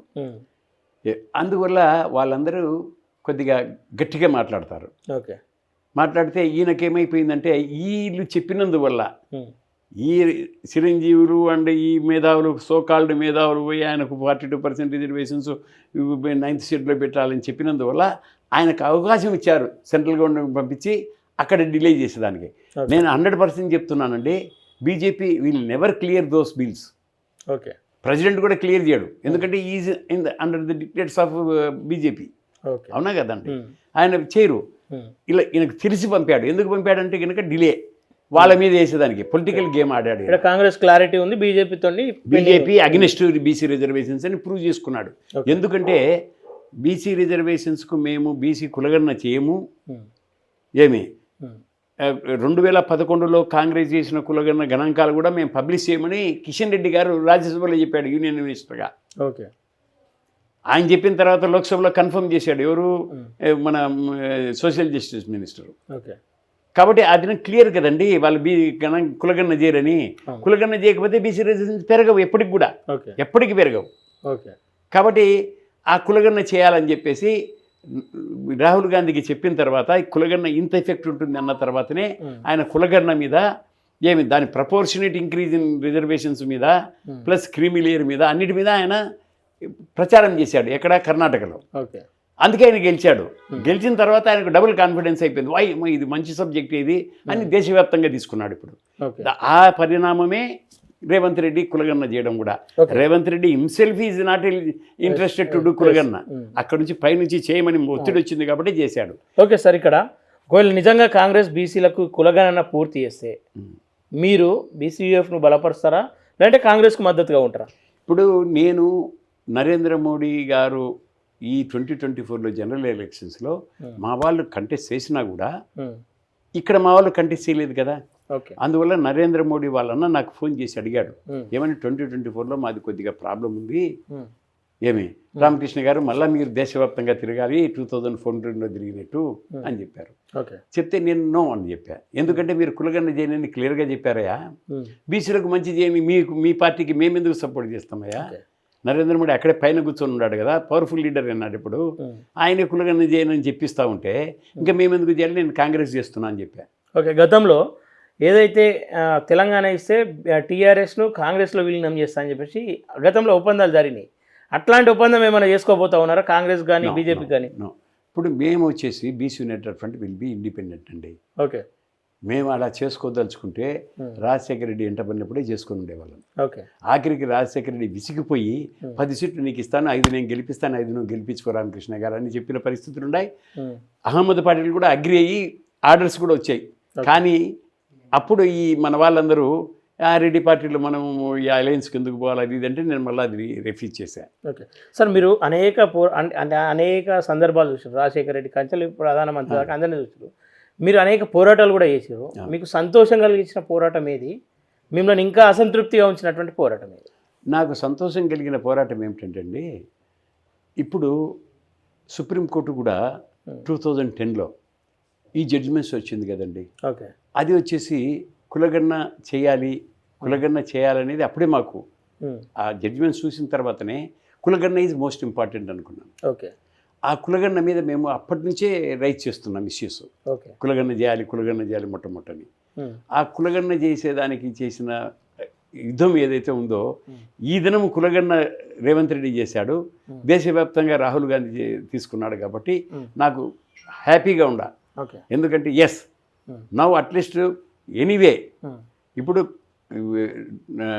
బీజేపీ కనుక కులగణన చేయకపోతే ఏమి నేనేం రాశాను నరేంద్ర మోడీ కంటే నీకు 3003 సీట్స్ వచ్చి మొట్టమొదట 282 వచ్చాయి. ఓకే. తర్వాత నువ్వు ఎన్సీబీసీ చట్టబద్ధ కల్పించావు.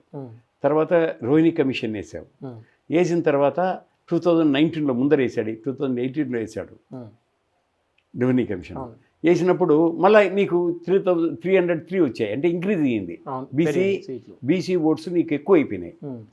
ఇప్పుడు నువ్వు కులగన్న చేయనని చెప్పావు, డిక్లేర్ చేసావు. దాని తర్వాత చేసినప్పుడు నీకు 240 వచ్చాయి. అంటే ఏం అర్థం చేసుకుంటున్నావు నువ్వు? కులగన్న is most important or not for BCs? And కులగన్న చేస్తేనే బీసీ ఓట్లు నీకు వస్తాయి, లేకపోతే రావని నువ్వు అనుకుంటున్నావా? అలా అనుకునే పద్ధతిలో, అనుకోని పద్ధతిలో నీకు 2024లో 2029లో నీవు చేయకపోతే నీకు 100 సీట్స్ వస్తాయని రాశాను. I'm bold enough to right like that. ఎట్లా రిప్లై ఏమొచ్చింది అక్కడ? రిప్లై కులగన్న ఇమీడియట్గా అనౌన్స్ చేశాడుగా. ఓకే. కులగన్న ఇప్పుడు కృష్ణయ్య అందు నేను పోయి చెప్పినా, నేను పోయి చెప్పిన ఆయన ఒక్క ఎంపీ పోయి చెప్తే ఏమి దేశవ్యాప్త కులగన్న చేయడు ఆయన. ఇది ఎప్పటి నుంచో నాంతా ఉంది కులగన్న ఆయన దగ్గర. అందువల్ల ఇప్పుడు నీకు 100 సీట్స్ వస్తాయంటే ఇప్పుడు మమ్మల్ని నమ్మే కదండి. ఇప్పుడు ఆయన 2014లో నన్ను దేశవ్యాప్తంగా తిప్పినాడంటే డెఫినెట్గా ఆయనకు నా మీద కాన్ఫిడెన్స్ ఉంది, నమ్మాడు. తర్వాత నాకు అధికారంలోకి వచ్చినాక 6 months బీజేపీలో చేరు, we will turn around the country అన్నాడు. అంటే సమ్ గుడ్ పోస్ట్ ఇస్తారనుకున్నాను ఆయన. కానీ నేను వెళ్ళలేదు. ఎందుకంటే వెళ్తే మళ్ళీ అక్కడ ఆర్ఎస్ఎస్ కదండి, మళ్ళీ మా బీసీలకు అగ్నెస్ట్ అయిపోతాను నేను. మా బీసీలకు అగ్నెస్ట్ నేను ఎందుకు పోవాలి? నాకు బీసీలకు ఫేవరబుల్ పార్టీలు వస్తే నేను పోయినో ఏమో కానీ నేను ఎందుకు పోవాలి ఇప్పుడు? అందువల్ల నా పార్టీని మళ్ళీ నేను ఓకే, నాకు బీసీ ఉన్నటువంటి ఉంది, దాన్నే బలోపేతం చేయాలనుకుంటున్నా. ఇప్పుడు ఏమైపోయిందంటే ఈ దీంట్లో అందరికీ భాగస్వామ్యం ఉందండి. నేను ఒక్కని చేసిన ఉద్యమాల వల్లనే ఈ బీసీలు ఉధృతంగా వచ్చేసింది మూమెంట్ అని నేను ఎప్పుడు చెప్పను. ఏమి అందరి ఇది ఉంది దీంట్లో. కృష్ణయ్య పాలన ఉంది, దాసు సురేష్ పాలన ఉంది, మా నరేంద్ర గౌడ్ ఇది ఉంది, ఈ అందరి ఉన్నాయి దీంట్లో. ఇప్పుడు ఏదైనా ఒకటి ఉవ్వెత్తున ఊసిందంటే అందరి పార్టిసిపేషన్ ఉంటేనే ఉవ్వెత్తున వస్తుంది. ఇప్పుడు వచ్చిన తర్వాత మల్లన్న గారు, నేను 4-5 ఆయన చూసా ఇంటర్వ్యూలు, క్యూనిస్ చూసా అప్పుడప్పుడు. చూస్తే అతను చెప్పే పరిస్థితులు, అతను చెప్పే చూస్తే కొద్దిగా ఇతను గట్టివాడే, మునగాడేయుడు, ఇతను పరిస్థితి ఏమిటి, ఏం కథ అని చెప్పి చూశాను. చూసి నేను ఎంక్వైరీ మొదలుపెట్టాను. మొదలుపెడితే నాకు ఐ గాట్ మిక్స్డ్ రిపోర్ట్.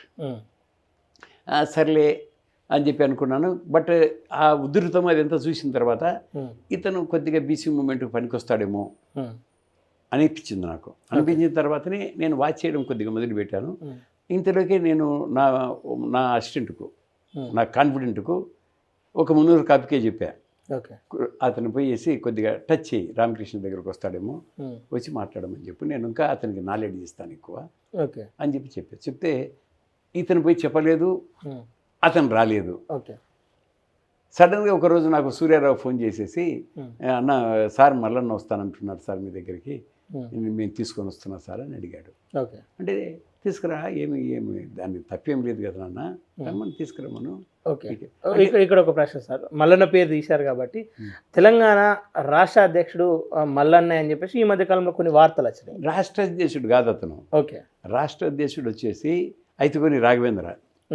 అతనికి నేను ముందు ఇచ్చే అపాయింట్మెంట్ ఎప్పుడు 10th August చెప్పాను నేను. Once I promise in my speech that I am declaring Ayatugani Rajendra as president of Telangana, I won't go back. ఈయన దాని తర్వాత నేనేం చెప్పానంటే, నాకు అప్పటికే ఫీలర్స్ వచ్చాయి. ఏమని? ఆయన చేయొద్దు ప్రెసిడెంట్ అని. అయితగోని రాఘవేంద్ర నా దగ్గరికి వాళ్ళు రిక్వెస్ట్ చేశారు, మా సూర్యని రిక్వెస్ట్ చేశాడు, సూర్యారావు చేస్తే నేను అతనికి చెప్పాను, సర్లే నువ్వు రా, మీటింగ్కు రా, ఆడ మాట్లాడదాంలే అని చెప్పా. ఎందుకు మనం ముందే చెప్పాలి ఇదంతా? ఆవిడకి వచ్చినాక నా స్పీచ్ వస్తుంది కదా అని డిక్లేర్ చేసా. సో ఈ కుడ్ అండర్స్టాండ్, రామ్ నన్ను కాదనుకున్నాడు సార్, డిక్లేర్ చేశాడు ఆయన. అప్పుడు నేనేం చెప్పానంటే, సూర్య మల్లన్న వస్తానన్నాడు కదా, మల్లన్నకు అయితే ఎమ్మెల్సీ, ఆయనకు ఈ పోస్ట్ పనికిరాదు. ఒక్క స్టేట్ని చేసేది ఏమిటండి, నేను నేషనల్ లెవెల్లో మంచి పొజిషన్ ఇస్తా, రమ్మనండి, నేషనల్ లెవెల్లో చేసుకోమనండి. అప్పుడు ఆల్రెడీ తెలంగాణ కూడా ఆయన కింద ఉంటుంది కదా. అటువంటిప్పుడు ఇద్దరు కలిసి తెలంగాణ ప్రెసిడెంట్ అతను కలిసి చేసుకోవచ్చు కదా. మరి మొన్న ఈ మధ్యకాలంలో మొన్న 10వ తారీఖు నాడు ఒక ప్రోగ్రామ్ అరేంజ్ చేసింది, అయితగోని రాఘవేంద్ర కావచ్చు, వాసుకే యాదవ్లు. ఆ ప్రోగ్రామ్కి మల్లన్న వస్తాడేమో అని చాలామంది అనుకున్నారు, కానీ ఆయన రాకపోవడం కొంతవరకు అంటే ఇప్పుడు అనుమానాలు రేకెత్తిస్తుంది. అంటే ఏమంటే మల్లన్నకు నేను అపాయింట్మెంట్ ఇచ్చాను కానీ ఈ has not declared anywhere that ఈ హిమ్సెల్ఫ్. ఊరికే మీ ఛానల్స్ చెప్తున్నాయి కానీ ఆయన నేషనల్ ఎగ్జిక్యూటివ్ ప్రెసిడెంట్ పోస్ట్ ఇచ్చాడు, ఈయన రామకృష్ణయ్య గారు నేషనల్ ప్రెసిడెంట్గానే ఉంటారని కొందరు ఆయనే ప్రెసిడెంట్ అవుతున్నాడని కొందరు వచ్చేసి రామకృష్ణయ్యకు దండిగా డబ్బిచ్చి కొనేసినాడని కొందరు. అంటే నేనేమంటున్నా సార్, నిప్పు లేదే పొగరాదన్న ఒక వాస్తవం నానుడు ఉంటుంది. ఇప్పుడు నిప్పు లేదే పొగరాదనేది ఒకనాడు. ఏమి అబద్ధాలు స్ప్రెడ్ చేయడంలో చాలా మంది నాయకులు రాజకీయ కుట్రలు చేస్తారనేది ఒక ఎత్తు నిజం కూడా ఉంది. ఇది ఆయన వస్తున్నాడు కాబట్టి రామకృష్ణయ్య ఈ కొరకగాని కొయ్యా మేము నన్ను అంటారు అందరూ, రామకృష్ణయ్య కొరకరాని కొయ్యయ్యా కష్టము, ఏమి ఆయన బీసీలు తప్ప ఇంకెవరికి ఏది ఎత్తుకోడు ఆయన అని చెప్తారు. అందువల్ల ఈ రామకృష్ణయ్య ఆయనతో కలిస్తే మేము మల్లన్న ఎప్పుడైతే నేను మల్లన్నకు డిక్లేర్ చేశాను నేషనల్ ఎగ్జిక్యూటివ్ ప్రెసిడెంట్, ఆ దినం నేను అపాయింట్మెంట్ ఇచ్చి నేను సిఈసికి కూడా రాశా, ఏమని మా దాంట్లో లేదు, మా కాన్స్టిట్యూషన్లో నేషనల్ ఎగ్జిక్యూటివ్ ప్రెసిడెంట్ లేదు, లేకపోయినా కూడా నేను అపాయింట్ చేస్తున్నాను ఇట్లా ఎమ్మెల్సీని మల్లన్నను, మీరు ఈ పోస్టును క్రియేట్ చేయాల్సిన అవసరం ఉంది మా కాన్స్టిట్యూషన్లో అని రాసి, అది నా ఇష్టము, వాళ్ళ ఇష్టం కాదు. నా కాన్స్టిట్యూషన్ చేంజ్ చేసుకోవడం నా ఇష్టము, రాజ్యాంగం చేంజ్ చేసుకోవడం పార్లమెంట్ ఇష్టము, but it is my constitution, I have drafted it, I have created it, so it is my right to change it. కాబట్టి వాళ్ళు ఏం నన్ను క్వశ్చన్ చేయలేరు, వాళ్ళకి తెలుసు రామకృష్ణ డిక్లేర్ అయిపోయిందా సార్ ఇప్పుడు, అది పంపించేసాను, యాక్సెప్ట్ అయిపోతుంది, ఇంకా దాని గురించి మళ్ళీ ఇంకా ఏం దాంట్లో ప్రాబ్లం ఉండదు. అందువల్ల ఈయనకి ఇమ్మీడియట్గా అపాయింట్మెంట్ ఇచ్చాను. అంటే మళ్ళీ సంతృప్తిగా ఉన్నా మరి దాంతో? మల్లన్న సంతృప్తిగా మొట్టమొదటి లేడు. ఎందుకు లేడంటే కనుక మొట్టమొదటి నన్ను నేషనల్ ప్రెసిడెంటే కావాలి సార్ నాకు అన్నాడు. అంటే నేను నేషనల్ ప్రెసిడెంట్ నీకు ఇవ్వలేం మల్లన్న అని చెప్పా. చెప్తే అయితే నేను ఉండను సార్ మీ పార్టీలో ఉన్నాడు, నేను రాను సార్ అట్లయితే మీ పార్టీకి అన్నాడు. మంచి పని అండి, మీ పార్టీ మీరు ఉంది కదా చేసుకుంటా పోండి, ఏ పార్టీని ఒక పార్టీని తగుడుకొని చేసుకుంటా పోండి, నేను నా పార్టీని నడిపిస్తూ ఉంటాను అని చెప్పా. చెప్తే సరే సార్ అని అన్నాడు, ఒప్పుకున్నాడు. ఆయన ఫోన్లోనే మీరు రాలేదు. తర్వాత మళ్ళీ ఫోన్ చేశాడు ఒక గంట 2 గంటల తర్వాత, ఓకే సార్ నేను ఏ పొజిషన్ ఇచ్చినా చేస్తానంటే రాండి మీరు మాట్లాడదామని చెప్పాను. వచ్చినాడు. వచ్చిన తర్వాత అందరూ ఒక 5-6 మందిని తీసుకొని వచ్చాడు. నేను మాట్లాడాను, చూడు మల్లన్న నీకు కావాలంటే నేను ఒక పోస్ట్ నీకు వర్కింగ్ ప్రెసిడెంట్ ఇవ్వను, మా దాంట్లో లేదు, కానీ అయినా కూడా వర్కింగ్ ప్రెసిడెంటే బాగుండదు నీకు, because you are MLC, so I will give executive president. Executive president national executive president అనేది క్రియేట్ చేపించేసి నీకు ఇస్తాను. నువ్వు దాంతో ఏమి నీ అధికారం ఏమిటి, నువ్వు ఏం చేయాలి తెలుసుకున్నావు అంటే ఈ అన్నీ ఆర్గనైజ్ చేసుకుంటావు టోటల్గా. ఆల్రెడీ నరేంద్ర కూడా మాకు జనరల్ సెక్రటరీ ఉన్నాడు, నేను ఎప్పుడు 2008లోనే అపాయింట్ చేస్తున్నాడు అతన్ని. మా వాడు బెక్క వెంకట్ ఉన్నాడు, 2005లో చేశాను అతన్ని కోఆర్డినేటర్గా. ఎందుకంటే నేను అన్ని చోట్లకు నేను తిరగలేను కదా, ఏ మీటింగ్ ఉన్నా కూడా అతన్ని పంపించేవాడిని. అతను నన్ను సార్ మీరు రావాల్సి వస్తుంది సార్, ఇక్కడ బాగా ఆర్గనైజ్ చేస్తున్నారంటే నేను వెళ్ళేవాడిని. అందుకు వీళ్ళిద్దరు ఉండారు, ఆయనకు తెలియదు కూడా. అతనికి ఇప్పుడు నేషనల్ లెవెల్లో అతనికి ఓన్లీ నేషనల్ ఎగ్జిక్యూటివ్ ప్రెసిడెంటే. Is not knowing what is the structure, who are the people అని చెప్పేసి. నేను అప్పుడు ఇప్పటికీ 150 ఎమ్మెల్యేస్ని పెట్టి ఉండా. ఇప్పటికీ ఈ 2004 నుంచి ఎన్నికలను తీసుకుంటే నేను అప్పుడు 150 మెంబర్స్ని పెట్టి ఉండా. నేను ఎంత డబ్బులు ఇచ్చింటాను, కొన్ని కోట్లు. కానీ ఇక్కడ మల్లన్నని మీకు ఇచ్చి రాష్ట్ర అధ్యక్ష పదవి కోసం మల్లన్న నాకేమి ఇవ్వగలడండి. మల్లన్నను నాకేం ఇవ్వలేడు. మల్లన్న కంటే మేము చాలా గట్టి వాళ్ళము. అంటే ఇట్లాంటి వార్తలు స్ప్రెడ్ చేసిన వాళ్ళకు మీరేం చెప్పదలుచుకో? ఇప్పుడు ఏమవుతుందంటే కృష్ణయ్య వాళ్ళు స్ప్రెడ్ చేశారని నాకు తెలిసింది. కృష్ణయ్య శిష్యులు ఆయన ఎవరు న్యూస్ సెన్స్ ఉంది చూడండి, ఆయన పేరు ఏం పేరు ప్రకాష్ ఏదో ఉంది, న్యూస్ సెన్స్. అతనికి వాళ్ళే ఫోన్ చేసి చెప్పారంట. అతనికి పెట్టాడు, మొన్న పెట్టినట్టుంది. మాకు వచ్చింటే మా ఆవిడ ఏం చేసింది, ఆమె నేషనల్ ట్రెజరర్, ఆమె మొట్టమొదటి నుంచి కూడా పార్టీకి. సో ఆమె ఇమీడియట్గా ఫోన్ చేసింది అతనికి, మల్లన్న కాదు పెట్టిన న్యూస్ సెన్స్కు ఫోన్ చేసి, ఏమయ్యా నువ్వు ఇట్లా పెట్టినావు, మళ్ళీ ఇది నీకు న్యాయమా, వాట్ ఈజ్ రామకృష్ణ అంటే నీకు తెలియదా ఓకే. అంటే, నాకు తెలుసమ్మా ఆయన ఎప్పుడు డబ్బులు తీసుకోడు, ఇవ్వడమే కానీ తీసుకునేది దానికి తెలియదు, బట్ నాకు వేరే వాళ్ళు ఇట్లా న్యూస్ పంపిస్తే నేను చెప్పాల్సి వస్తుంది కదా, చెప్పాను సార్తో నేను మాట్లాడుతానమ్మా, మాట్లాడి ఆయన ఏం చెప్తాడో ఆ న్యూస్ పెడతానన్నాడు. ఓకే. అంటే మాట్లాడాడు మరి తర్వాత ఓకే. నేను వేరే పని మీద ఉంటే మాట్లాడాడు. చెప్పండి అంటే, ఇది సార్ మీరు మీ విషయం నాకు తెలుసు, బట్ నాకు మీకు ఎవరు చెప్పారని అడిగాను నేను. నాకు కృష్ణయ్య మనుషులు పంపించారు సార్ న్యూస్, ఇది ఇచ్చారు, భారీగా డబ్బులు రామకృష్ణయ్య గారికి ముట్టాయని అని చెప్పారు. చెప్తే నాకు మల్లన్న ఇచ్చే పరిస్థితులు లేడండి, ఆయన 100 కోట్ల లేకపోతే 1,00,000 కోట్ల మనిషి కానీ, బట్ ఈ may not be able to give me and I may not be able to take, because నా హ్యాబిట్ తీసుకునేది కాదు, నా హ్యాబిట్ ఎప్పుడు ఇచ్చేదే. ఆయనకు తక్కువ పడితే నేను సప్లై చేస్తాను కానీ ఇస్తాను కానీ ఆయన దగ్గర నుంచి నేను తీసుకునే పరిస్థితి ఉండదు అని చెప్పాను. ఓకే. అంటే ఫైనల్గా రాష్ట్ర అధ్యక్షుడు రాఘవేంద్ర నేను ఇప్పుడు రాఘవేంద్రే. ఆంధ్రప్రదేశ్లో ఏమైనా ప్రయత్నాలు చేస్తా ఉన్నారు? ఆంధ్రప్రదేశ్ ఉన్నారు ఆల్రెడీ, అంటే రాజకీయం అక్కడ కూడా ఉంది రాజకీయం ఉంది. మొత్తం మీద తెలంగాణలో రాఘవేంద్ర తీన్మార్ మల్లన్న సమక్షంలో తీన్మార్ మల్లన్న కింద రాఘవేంద్ర పని చేయాల్సిన అవసరం ఉంది. ఓకే. ఎందుకంటే నేను ఆల్రెడీ చెప్పాను, అతను అగ్రి కూడా అయ్యాడు. ఓకే. మొట్టమొదట నసిగాడు కానీ, but finally he has agreed, he has to agree, otherwise he has to leave the post. Okay. ఇప్పుడు మల్లన్నను నేషనల్ ఎగ్జిక్యూటివ్ ప్రెసిడెంట్గా నేను చేసిన తర్వాత, suppose if is not cooperating with him, there is no meaning. Okay. పొలిటికల్గా meaning ఉండదు దానికి. That means he will be vagabond అంటాం మేము. ఓకే. అందువల్ల అతనికి చెప్పాను నేను, అయితే నేను పార్టీ నుంచి తీసేయాల్సి వస్తుందా, డిస్మిస్ చేయాల్సి వస్తుంది నీ ప్రెసిడెంట్ పోస్ట్ ఇదంతా అని చెప్పి చెప్తే, లేదు సార్ నేను పనిచేస్తాను సార్ ఆయన కింద అని చెప్పాడు. ఒప్పుకున్నాడు. పాపం పోయి అతనితో మాట్లాడాడు, మన ఇద్దరం కలిసి చేసుకుందామన్నా అన్నాడు. అతను కూడా ఓకే అన్నాడు. అతను ఇన్వైట్ చేశాడు కూడా 10th మీటింగ్కు. బట్ అతను ఎందుకు రాలేదంటే ఒకటే ఇది ఏమంటే, ఆయన ఈ does not want himself say that he has joined as a national executive president ఏమి అని చెప్పి ఆయన చెప్పదలుచుకోలే. ఓకే. ఆయన చెప్తే ఇమీడియట్గా అది వేరే ఉంటుంది.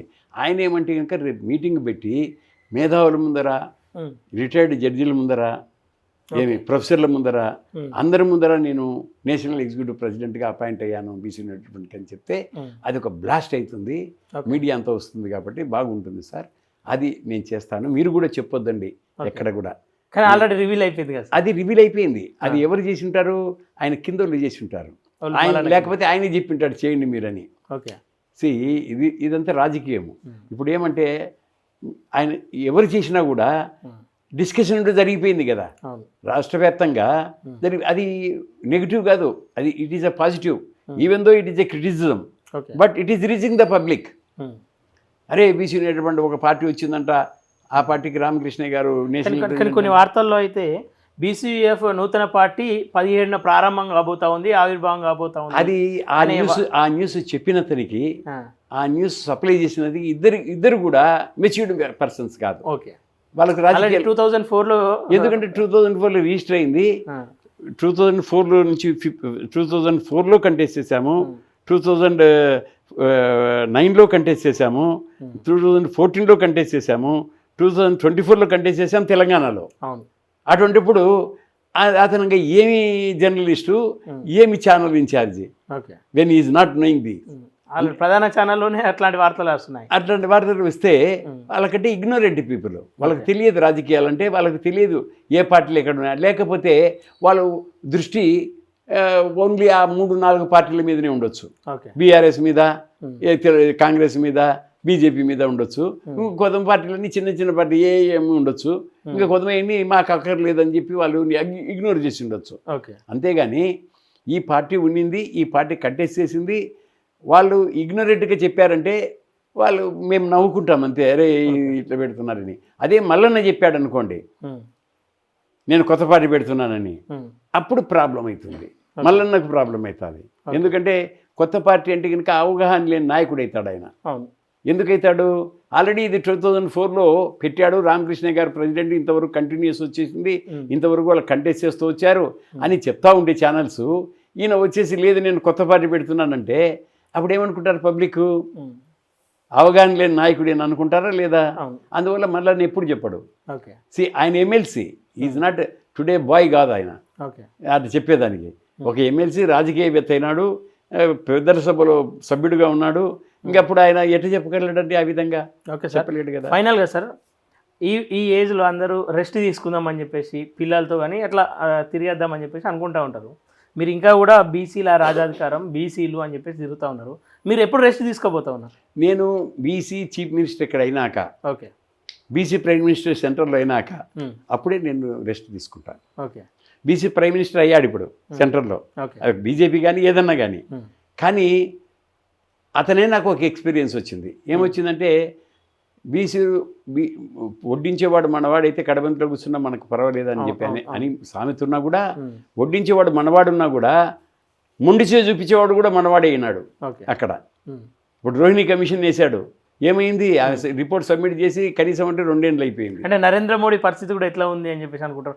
ఆల్రెడీ వేడి వేడి అన్నం ముంగడ పెట్టి గంట పక్కన పెట్టినట్టు నరేంద్ర మోడీ ఏం చేశాడంటే ఒకనొక నేపథ్యంలో ఈ రోహిణి కమిషన్ వేసే ముందర నేను 27% రిజర్వేషన్స్ కావాలన్నప్పుడు, డివిజన్ కావాలి, ఏబిసిడి వర్గాలు చేయాలని చెప్పి అడిగినప్పుడు రామకృష్ణయ్యజీ మై కిస్కా బీచ్ మే హూ, ఆయన వర్డ్సే ఇది. ఓకే तुम लोग कुछ एजुटेशन करो, रैली निकालो, ఓకే दबाव डालो हमारे गवर्नमेंट के ऊपर, तब मैं करूँगा అన్నాడు.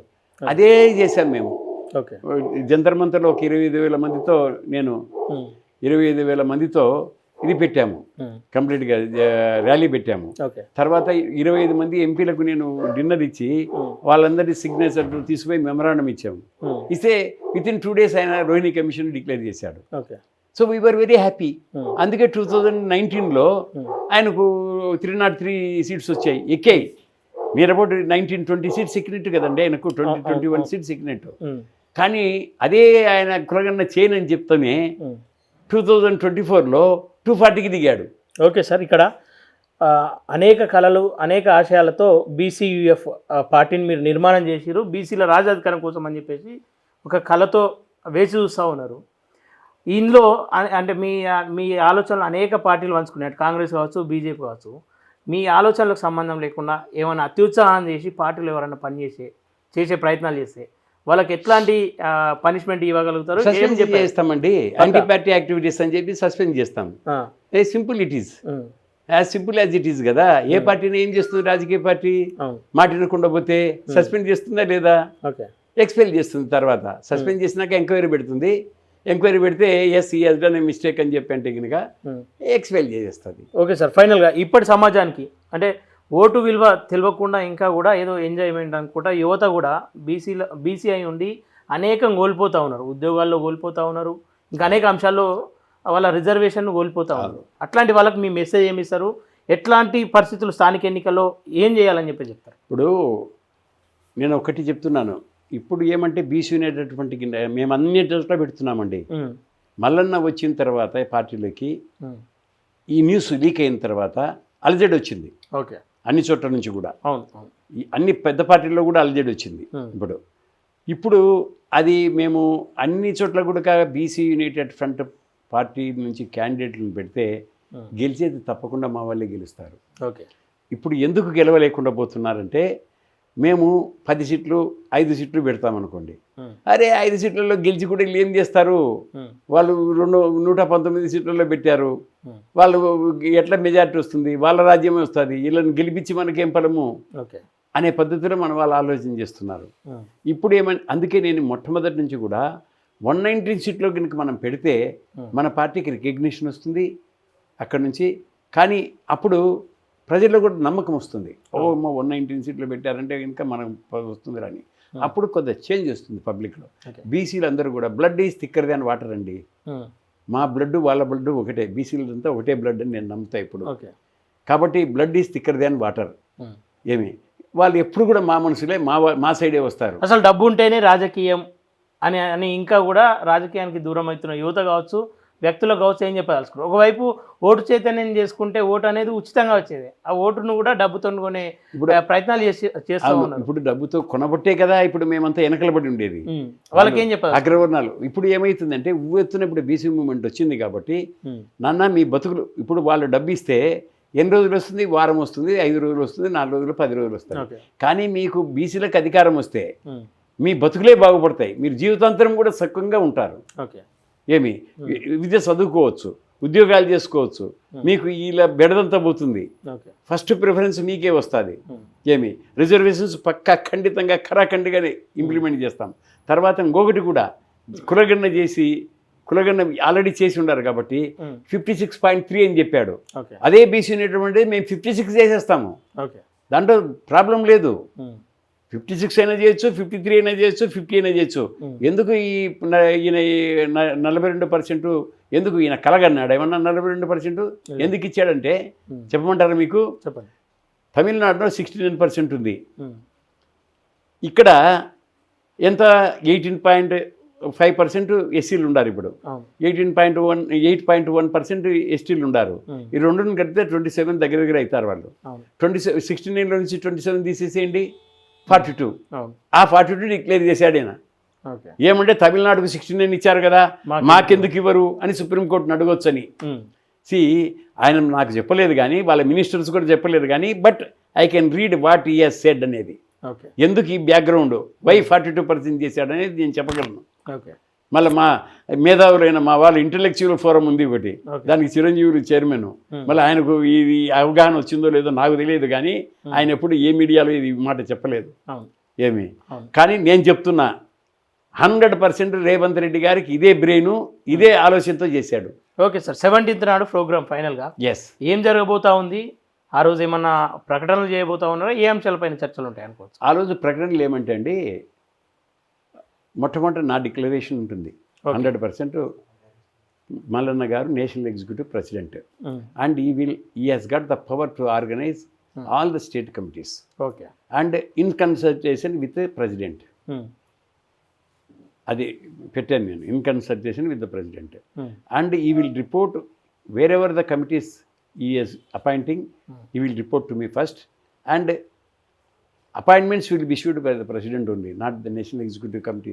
ఎగ్జిక్యూటివ్ చైర్మన్ ఇష్యూ చేయలేడు, ప్రెసిడెంట్ చేయలేడు, ఆయన ఎగ్జిక్యూటివే only he can. But orders national ప్రెసిడెంటే ఇష్యూ చేయాల్సి వస్తుంది.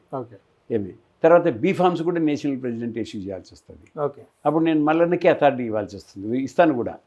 కానీ ఆయన లేదు, ఆయనకు మీద నమ్మకం కలిగినందుకో మేము బీఫామ్లు ఇవ్వలేము కదా, అథారిటీ ఇవన్నీ ఉంటుంది, నేషనల్ ప్రెసిడెంట్ చేతుల్లో ఉంటాయి. అందుకే రాజకీయంలో కూడా ప్రెసిడెంట్ అంటే ఏమేమి అతనికి అధికారాలు ఉన్నాయని క్లియర్గా ఉంటుంది మా కాన్స్టిట్యూషన్లో. సో ఆయన ఏమి టోటల్ ఆర్గనైజ్ చేస్తాడు, మాతో చేసుకుంటుంటే ఆయనకు అధికారం ఉంటుంది, కమిటీస్ చేసుకోవడము, తీయడము, ఎవరిని చేంజ్ చేయడము, వాళ్ళని చేంజ్ చేయడము. ఎందుకు అయితే నాకు కన్సల్ట్ చేస్తుంటాడు, సార్ ఇతను సరిగ్గా పనిచేయడం లేదు, సో బెస్ట్ క్యాండిడేట్ ఒకటి దొరికాడు, ఇతన్ని అపాయింట్ చేస్తున్నామంటే మేము okay Mallanna, if you are satisfied it is all right అని చెప్తాం మేము. Okay sir. అట్లా మల్లన్నకు తగిన ఇది ఉంటుంది. But he is not all in all. Okay. There is somebody above him which he has to report. Okay. అందుకే మల్లన్న గారు కూడా మొన్న నేను ఫోన్ చేసినప్పుడు మీరు మా బాస్ సార్ అని అన్నాడు. అంటే ఈ అండర్స్టూడ్ వాట్ ఈజ్ రిక్వైర్డ్ అనేది. ఏమి అయితే మల్లన్న గారు వచ్చినందువల్ల ఏమవుతుందంటే పార్టీ డెఫినెట్గా ముందుకెళ్ళే అవకాశం ఉంది. రాజకీయంగా నేను చిన్నప్పుడు 10 సంవత్సరాల నుంచి రాజకీయం చేసినాను కాబట్టి నేను చెప్తున్నాను, మల్లన్న వస్తే పార్టీ డెఫినెట్గా ముందుకెళ్తుంది. ఏమి ఈ మొత్తం అన్ని దాంట్లో కనుక మేము పెట్టగలిగామంటే ఎంపీటీసీ జెడ్పీటీసీలు మాకు 101% నేను చెప్తున్నా 50% అబోవ్ సీట్సే వస్తాయి. మీ సర్వే ప్రకారం 63% అని రాశారు ఈ మధ్య. ఓకే. బీసీ యునైటెడ్ ఫ్రంట్కు మొత్తం మీద మార్పు తీసుకురాబోతుందా బీసీఎఫ్? మార్పు తీసుకొని రాబోతుంది. అది కూడా ఆ క్రెడిట్ ఎవరికి వస్తుంది? రామకృష్ణయ్యకు రాదు ఆ క్రెడిట్. ఎందుకంటే నేను 2004 నుంచి ఇంతవరకు ఆ క్రెడిట్ తీసుకురాలేకపోయాను కదా, అది మల్లన్నకే వస్తుంది క్రెడిట్. ఇప్పుడు ఏదన్నా వచ్చింది క్రెడిట్ అంటే కనుక ఉత్తర మల్లన్నకే రావాలి కదండి, ఆయన వచ్చినాకనే చేంజ్ అయినట్టు కదా. సో ఇప్పుడు కనుక లోకల్ బాడీస్లో మాకు 50% అబోవ్ సీట్లు వచ్చినా, ఈవెన్ 25% వచ్చినా కూడా అగ్రవర్ణాల పార్టీల గుండెల్లో మేము నిద్రపోతాం. 2028లో అక్టోబర్లో 100% బీసీ యునైటెడ్ ప్రభుత్వం ఏర్పడుతుంది. ఇక్కడ అధ్యక్షుడి పాత్ర ఎట్లా ఉండబోతుంది? అధ్యక్షుడి పాత్ర ఏమవుతుంది? ఇప్పుడు అధ్యక్షుడు only you will decide the who is going to lead this state అనేది, ఓకే. అంతే కదా. అప్పుడు ఎమ్మెల్యేస్ మీద ఆధారపడి ఉంటుంది, అప్పుడు గెలిపించుకుంటే ఎమ్మెల్యేస్ మీద ఆధారపడి ఉంటుంది. అవును. అప్పుడు ఎమ్మెల్యేస్ అందరూ ఈ మల్లన్న గారినే చీఫ్ మినిస్టర్ చేయాలన్నారు అనుకోండి, 100% ఆయనే చీఫ్ మినిస్టర్ అవుతాడు. ఓకే. లేదు ఆయన అయితే మాకు కష్టమవుతుందేమో, ఏమి కొరకరాన్ని కొయ్యగా ఉంటాడు, మమ్మల్ని తీసేస్తాడో ఏమో, మమ్మల్ని ఇది చేస్తాడేమో అని వాళ్ళు భయపడితే అయితేకొని రాజేందర్ అవుతాడు. ఓకే. ఏమి కానీ definitely Mallanna is that tactful. Okay sir. ఆయన అధికారాన్ని ఎదుర్కొనే పరిస్థితి ఉండదు. Okay. Is tactful. Okay sir, thank you sir, thank you so much. చాలా సమయాన్ని కేటాయించి విలువైన సమాచారాన్ని ఇచ్చారు. అలాగే ఏదైతే బీసీలో అడుగులు వేస్తూ ఉన్నారో ఇది ఖచ్చితంగా ముందుకు సాగాలని, బీసీలకు న్యాయం జరిగేదాకా మీలాంటి వాళ్ళ మద్దతు కూడా ఉండాలని చెప్పేసి మనస్ఫూర్తిగా కోరుకుంటూ, దీంట్లో మా భాగం కూడా మీడియా పరంగా మా భాగం కూడా పంచుకుంటామని చెప్పేసి ఈ సందర్భంగా తెలియజేస్తూ thank you so much sir. ధన్యవాదాలు. Thank you sir. నమస్తే.